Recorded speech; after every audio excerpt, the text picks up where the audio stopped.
Hello friends, स्वागत है आपका मेरे हिंदी यूट्यूब चैनल पर। आज हम शुरुआत कर रहे हैं हिंदी साहित्य की और हिंदी साहित्य में आज हमारी ये पहली क्लास है और पहली क्लास में हम हिंदी भाषा का विकास पढ़ेंगे। क्योंकि हम हिंदी साहित्य की बात कर रहे हैं तो हिंदी भाषा जिसका साहित्य हम पढ़ना चाहते हैं, पहले यह तो जान लें कि जो है हिंदी भाषा का आखिर विकास किन चरणों में हुआ।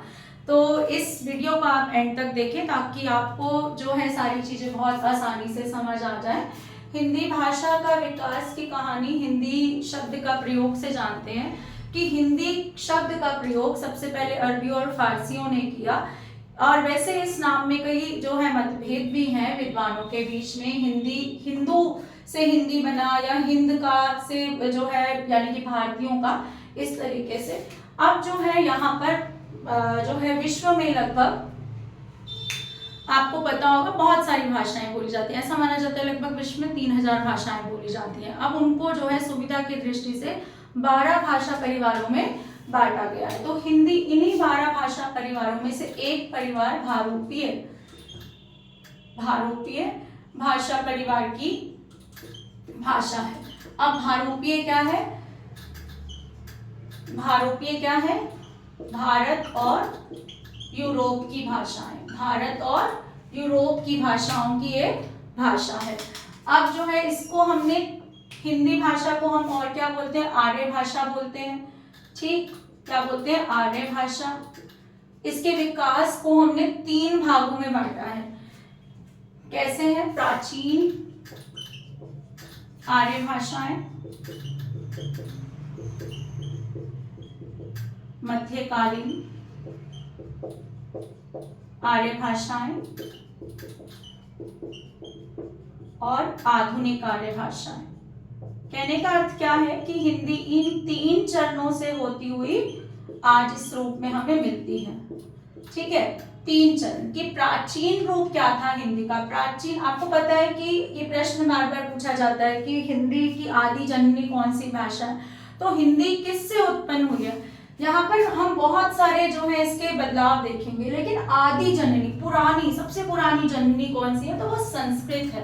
ठीक है, अब यहाँ पर पहले हम इनकी समय सीमा जान लेते हैं। इसकी समय सीमा है 1500 ईसा पूर्व से 500 ईसा पूर्व, 500 ईसा पूर्व से 1000 ईस्वी और 1000 ईस्वी से अब तक। ठीक है, ये हमारे 3 जो है हमने इनको जो है 3 हिस्सों में बांट दिया है। इसकी बात करें तो इसमें लौकिक संस्कृत और वैदिक संस्कृत थी, यानी कि 2 तरह की संस्कृत यहाँ पर प्रचलित थी। ठीक है, एक तो वेदों वाली संस्कृत जो वेदों में लिखी गई है, वेदों में जैसे ऋग्वेद में लिखी गई, यजुर्वेद में, सामवेद में और अथर्ववेद में लिखी गई। 4 वेद है हमारे। और ये प्रश्न में पूछा जाता है कि सबसे पुराना वेद कौन सा है? तो ऋग्वेद सबसे पुराना है। लौकिक संस्कृत कौन सी थी? लोक व्यवहार की संस्कृति जो उस समय की आम जनता प्रयोग करती थी। लेकिन खास बात पता है क्या है? कि खास बात यह है कि महाभारत, रामायण, ठीक, और जो है अष्टाध्यायी, पाणिनि के अष्टाध्यायी, इन तीनों की रचना, ये इतने प्रमुख ग्रंथ है, किस भाषा में हुई? लौकिक संस्कृत में हुई। ठीक, किसमें हुई? लौकिक संस्कृत में हुई। अब मध्यकालीन आर्य भाषाओं में क्या आती है? मध्यकालीन आर्य भाषाओं में आती है हमारी पाली, प्राकृतिक और अपभ्रंश। ठीक, अब आधुनिक आर्य भाषाएं जो आज हम बोल रहे हैं, जो विकसित होती ही जा रही हैं। ठीक है, इसके बाद सबसे पहले आ जाते हैं यहाँ पर, ये इसमें हमें सिर्फ इतना ही याद रखना है कि वेदों की भाषा वैदिक संस्कृत रही है और लौकिक संस्कृत लोक व्यवहार की भाषा थी और इसमें अष्टाध्यायी, महाभारत और रामायण जैसे ग्रंथों की रचना हुई। अब बात करते हैं पाली, प्राकृतिक और अपभ्रंश की। पाली को प्रथम प्राकृतिक बोला जाता है प्राकृतिक को द्वितीय प्राकृतिक बोला जाता है और इसको तृतीय प्राकृतिक बोला जाता है। ठीक, अब पाली भाषा जो है वो बौद्ध धर्म की भाषा है। ऐसा माना जाता है कि बौद्ध धर्म के सभी उपदेश इत्यादि पाली भाषा में दिए गए। त्रिपिटक ग्रंथ जो हैं बौद्ध धर्म के, अभिधम्म पिटक, सुत्त पिटक, विनय पिटक, ये भी जो है इसी में जो है पाली भाषा में हुए। इसके बाद पाली भाषा में और किन ग्रंथों की रचना हुई है? पाली भाषा में जो है सदनीति व्याकरण इसकी हुई, जो किसने लिखा है? अगवंश ने लिखा है। इसके बाद पाली भाषा में जो है श्रीलंका के कच्छयान ने कच्छयान व्याकरण की, जो कच्छान ने लिखा। मोगलान व्याकरण जो मोगलान ने लिखा। इसके अलावा यहाँ पर है एक रचना मिलिंद वनहु। इनको आपको याद रखना है कि ये रचनाएं जो है पाली भाषा में लिखी गई। अब द्वितीय प्राकृतिक देशी भाषा उस समय की जिसका प्रयोग बहुत लंबे समय तक हुआ और बहुत अच्छे से हुआ। इसकी बात करें तो हेमचंद्र और वररुचि। सबसे पहले वररुचि ने इसमें प्राकृतिक प्रकाश नामक ग्रंथ लिखा, द्वितीय प्राकृतिक कह सकते हैं। और हेमचंद्र ने हेमचंद्र व्याकरण लिखा। तो इसकी जो है मुख्य ये दो चीजें हैं। और एक खास बात है इसकी कि दिगंबर जैन की रचनाएं इसी में है, या फिर ये भी कह सकते हैं कहीं कहीं लिखा होता है शोरसैनी प्राकृतिक। है तो प्राकृतिक ही, क्योंकि प्राकृतिक के यही रूप है शोरसैनी प्राकृतिक, अर्धमागधी, मागधी इत्यादि। ठीक है, अब जो मुख्य है जिसमें से बार बार प्रश्न आते हैं वो है हमारी तृतीय प्राकृतिक यानी कि अपभ्रंश। अपभ्रंश इतना आपको समझ आ गया तो अपभ्रंश के लिए मैं जो है पढ़ाने के लिए इस बोर्ड को रब कर रही हूँ। आप स्क्रीनशॉट लेना चाहते हैं तो ले लीजिए।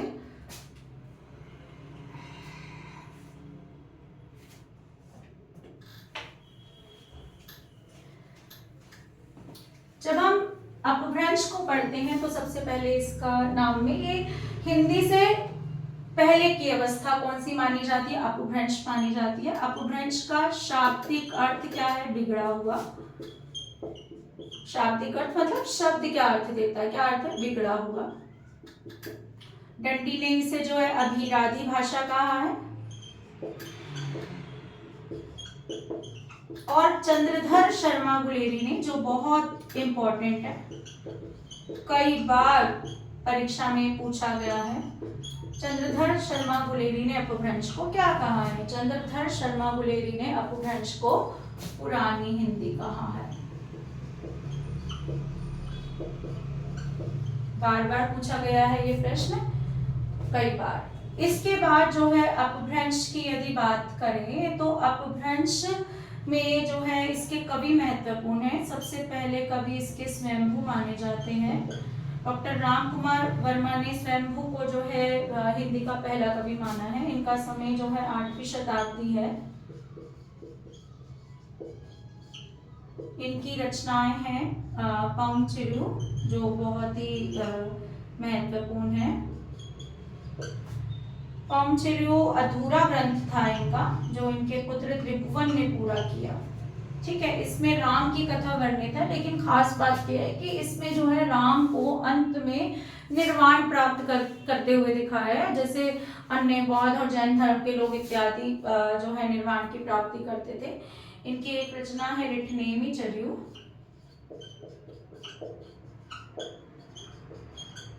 और एक रचना इनकी है स्वयंभू छंद। अच्छा, इनको किस नाम से पुकारा जाता है? इनको अपभ्रंश का वाल्मीकि कहा जाता है।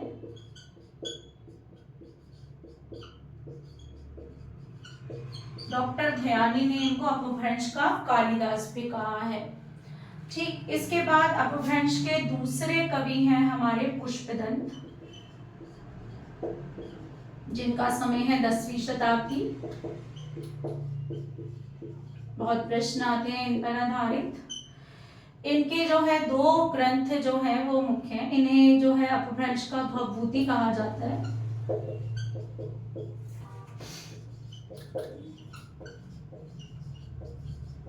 महापुराण है इनका पहला ग्रंथ, जिसे 63 महापुराण भी कहा जाता है।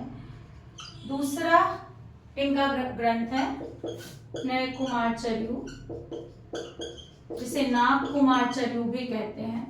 तो इनके लिए ये रचनाएं हैं, दोनों ही 10वीं शताब्दी के। एक और कवि हैं 10वीं शताब्दी के, वो है धनपाल।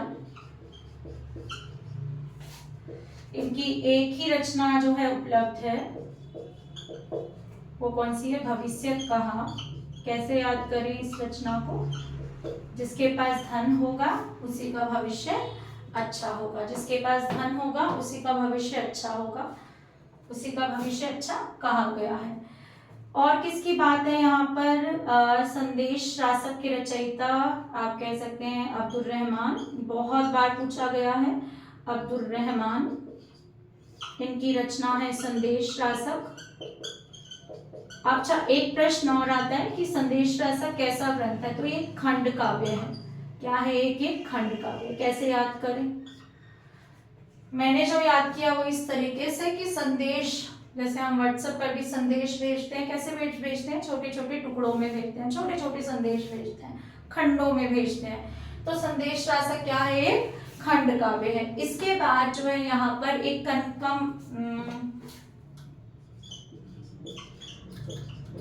कनकामर नामक कवि हैं। इनकी जो है कंकरु चरित, ये भी रचना कई बार पूछ ली जाती है। इसके अलावा संस्कृत के अपभ्रंश में और भी कई कवि हैं जिनकी रचनाएं जो हमें याद कर लेनी चाहिए। मैं यहाँ पर लिखना आरंभ करती हूँ ताकि आपको याद हो जाए। सबसे पहले प्राकृतिक व्याकरण हमने कर लिया।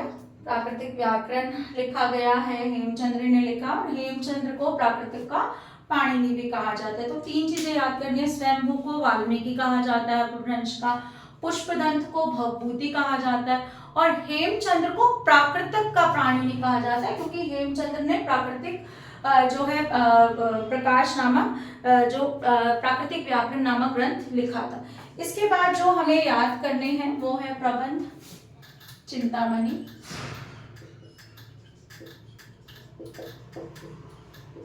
ये रचना है, किसने लिखी है? मेरुतुंग ने। प्राकृतक पैंगलम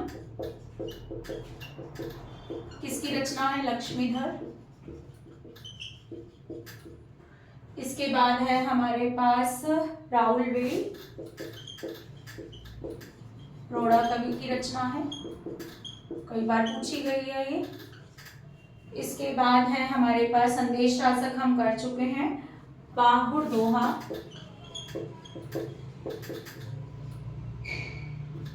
इसकी है? राम सिंह की है। भविष्य कहा धनपाल की हम कर चुके हैं। उपदेश रसायन,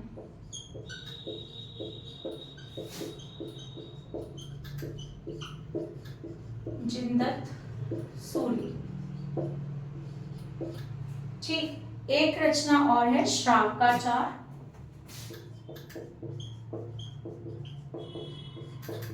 वेदसेन और कीर्तिलता, कीर्ति पताका। इसकी है? विद्यापति की। विद्यापति की वैसे एक और रचना भी है, विद्यापति की पदावली, जो मैथिली भाषा में है। विद्यापति की पदावली जो बहुत ही बार बार पूछी जाती है, इसकी भाषा भी पूछी जाती है, कौन सी भाषा में, और इसी के कारण इसे जो है मैथिली कोकिल भी कहा जाता है विद्यापति को। इनके बहुत सारे नाम है, वैसे यहाँ से शुरुआत करते हैं फिर से। प्रबंध चिंतामणि किसकी है? मेरुतुंग। कैसे याद करने के तरीका क्या है? मेरू हम किसे कहते हैं? अपनी रीढ़ की हड्डी को मेरू कहते हैं। तो अच्छा प्रबंध कौन कर पाएगा? जिसकी मेरू अच्छी होगी। प्राकृतिक पेंडुलम लक्ष्मीधर राउलवेड कवि की है। ये खास बात क्या है? एक शिलांकित यानी कि शिला पर अंकित, पहाड़ पत्थरों पर अंकित कृति है। ठीक, इसमें 7 राजकुमारियों का वर्णन है। पाहुण दोहा राम सिंह, कैसे याद करें? जब सीता माता को ढूंढ रहे थे राम, तो सुग्रीव से मिलने के लिए पहाड़ पर चढ़े थे। तो पहाड़ पर कौन चढ़ा था? राम सिंह। कौन चढ़ा था? राम सिंह। उपदेश रसायन, इसके जो कवि कौन है? जिनदत्त सूरी। जिनदत्त सूरी कैसे याद करें? कि उपदेश हमेशा दूसरों को दिया जाता है। जिनदत्त सूरी, दूसरों को देना, दत्त मतलब देना, इस तरीके से मैंने याद किया है इसको। इसके बाद है श्राव का जाल, देवसेन की रचना है, ये बार बार पूछी जाती है। कीर्तिलता, कीर्ति पताका की भाषा पूछी जाती है कि कौन सी भाषा में लिखी गई है? तो अपभ्रंश में लिखी गई है। किसने लिखी है? विद्यापति ने लिखी है। ठीक है, विद्यापति को और किस नाम से जाना जाता है? विद्यापति को मैथिल कोकिल कहा जाता है। और किस रचना के कारण मैथिल कोकिल कहा जाता है? विद्यापति की पदावली, जो मैथिली भाषा में लिखी गई है, उसके कारण इन्हें मैथिल कोकिल कहा जाता है। इसके बाद जो है, इनको और भी कई नामों से पुकारा जाता है। अभिनव जयदेव, राजशेखर, कवि शेखर आदि नामों से भी इनको पुकारा जाता है। तो हिंदी साहित्य की शुरुआत में अपभ्रंश के कवियों में विद्यापति एक मुख्य कवि है वैसे। ठीक, अब जो है आपको इतना मेरे ख्याल से समझ आया होगा। अगर आप इतना कर लेते हैं तो आपका काफी सारा अपभ्रंश साहित्य जो है पूर्ण हो जाता है। आपको ये कक्षा अच्छी लगी हो, क्लास अच्छी लगी हो, तो मेरे चैनल को सब्सक्राइब करें, शेयर करना ना भूलें और बेल आइकन को दबा दें, ताकि जो भी नई वीडियो की नोटिफिकेशन है आपको मिलती रहे। Thank you.